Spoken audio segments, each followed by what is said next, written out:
সুপ্রিয় দর্শক, আপনারা দেখছেন এসপিএন বাংলা টিভি। দেখুন ও সাবস্ক্রাইব করুন এসপিএন বাংলা টিভি, দেশ ও মানুষের কথা বলে। আপনারা লক্ষ্য করে আসতেছেন, আমরা দীর্ঘ 1 বছর রইস হত্যার প্রতীক্ষায় আছি এবং আমরা অব্যাহতভাবে বিভিন্ন কর্মসূচি দিয়ে চলছি।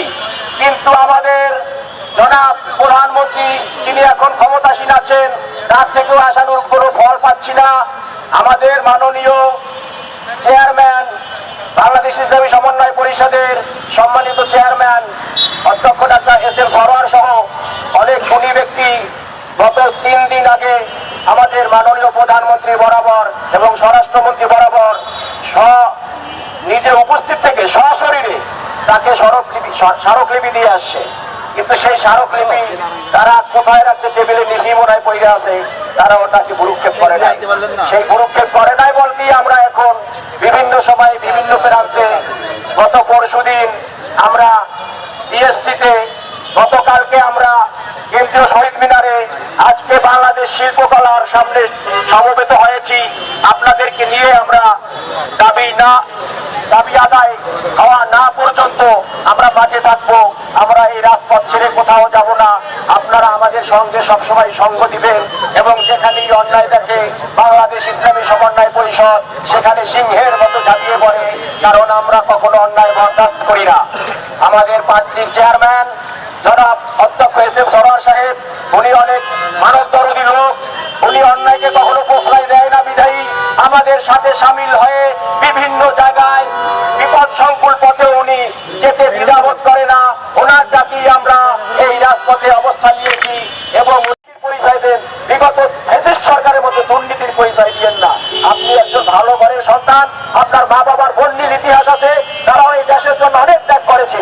আপনিও সেই ধারা অব্যাহত রেখে রইস হত্যার বিচার করে, রইস হত্যা সহ যত মব কালচারের দ্বারা নিহত হয়েছে সবাইকে আপনি বিচারের আওতায় আনুন।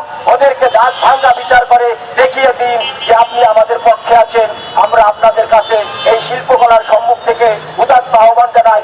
যেহেতু আমরা আপনার বরাবর এবং স্বরাষ্ট্রমন্ত্রী বরাবর আমাদের সংগঠনের নেতা ডাক্তার এস.এম. সরোয়ার সহ বিশিষ্ট ব্যক্তিরা সশরীরে গিয়ে স্মারকলিপি জমা দিয়ে এসেছে, আপনি স্মারকলিপির মূল্যায়ন করুন, স্মারকলিপির বিষয়বস্তু অনুযায়ী পদক্ষেপ নেন।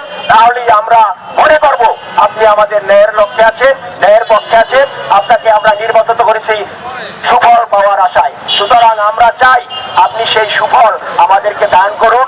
আমরা যেন আর দাঁড়ে দাঁড়ে কাঁদতে না হয়, বিচারের বাণী নিবৃতে কাঁদে এই শব্দ যেন শুনতে না হয়।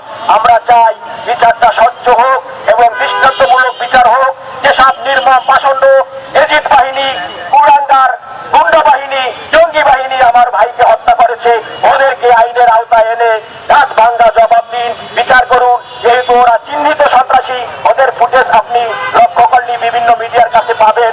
আপনি সেই অনুযায়ী পদক্ষেপ নেন এবং আমাদের এই আত্মার আকুতি আপনি মেনে নেন। আমাদের আহ্বানটুকু আপনি কর্ণকুমারে প্রবেশ করান। নতুবা আমরা আজকে লাল সবুজের পতাকা মাথায় বেঁধেছি, ভবিষ্যতে কাপড়ের কাপড় মাথায় বেঁধে এবং প্রয়োজনে রাস্তা ব্যারিকেড দিয়ে গাড়ির সামনে শুয়ে পড়বো। প্রয়োজনে আমাদের লাশের উপর দিয়ে গাড়ি যাবে, আমরা সমস্ত বাংলাদেশ অচল করে দেব।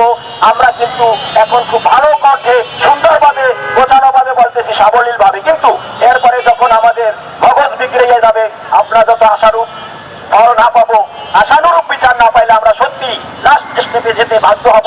আমাদের মহান নেতা সরোয়ার সাহেব যদি বলে যে ঘরে থাকার সময় নাই, উনি যদি একটা আঙ্গুলি ইশারা দেয়, আমরা আপামর জনতা ওনার পক্ষে এসে লাগাতার আন্দোলন কর্মসূচি এখনো যেরকম অব্যাহত আছে, প্রয়োজনে কাপড়ের কাপড় বেঁধে আমরা কর্মসূচি নেব।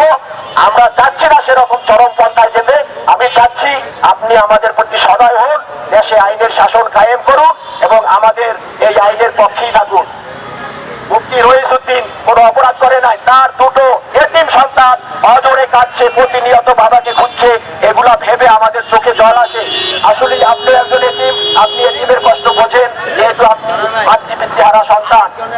একজন সন্তান তার বাবাকে, তার মাকে হারাইলে কত কষ্টে থাকে, কত একা জীবন যাপন করে সেটা আপনার চেয়ে কেউ ভালো বোঝে না। সুতরাং আপনি আমাদের কথার মূল্যায়ন করে আপনি আমাদের পাশে থাকবেন। আপনার সেই ন্যায় বিচারের অপেক্ষায় আমরা থাকবো। আমাদের বাংলাদেশ ইসলামী সমন্বয় পরিষদ এভাবেই সব সময় প্রতিনিয়ত অন্যায়কারীদের বিরুদ্ধে সোচ্চার থাকবে। আমাদের এই আন্দোলন অব্যাহত থাকবে। আমরা যে কোনো সময় আমরা আপনাদের সবসময় পাশে থাকবো। আত্মপীড়িত মানুষের পাশে আমরা থাকতে প্রতিজ্ঞাবদ্ধ। আপনারা আমাদের পাশে থাকবেন। স্বনামধন্য ডাক্তার এস.এম. সরোয়ারকে আপনারা তাকে সঙ্গ দিবেন, তার হাতকে শক্তিশালী করবেন। তিনি যদি আপনাদেরকে নিয়ে কোনো ডাক দেয়, কর্মসূচি দেয়, আপনারা তার পাশে ঝাঁপাইয়া পড়বেন ইনশাআল্লাহ। আপনাদের সবাইকে ধন্যবাদ, মিডিয়া ভাইদেরকে ধন্যবাদ, বোনদেরকে ধন্যবাদ। আপনারা এই খবরটুকু, আমাদের বক্তব্যটুকু আপনারা ক্যামেরা বন্দি করে রাখবেন না, এটুকে আপনারা বিভিন্ন জায়গায় যার যার অবস্থান থেকে ছড়িয়ে দেওয়ার চেষ্টা করবেন, সর্বোচ্চ শেয়ার দেবেন, সর্ব জায়গায় পৌঁছানোর ব্যবস্থা করবেন। ইনস্টাগ্রাম, ইউটিউব, গুগল সব জায়গায় এগুলো পৌঁছাবেন, শুধু ফেসবুকে না।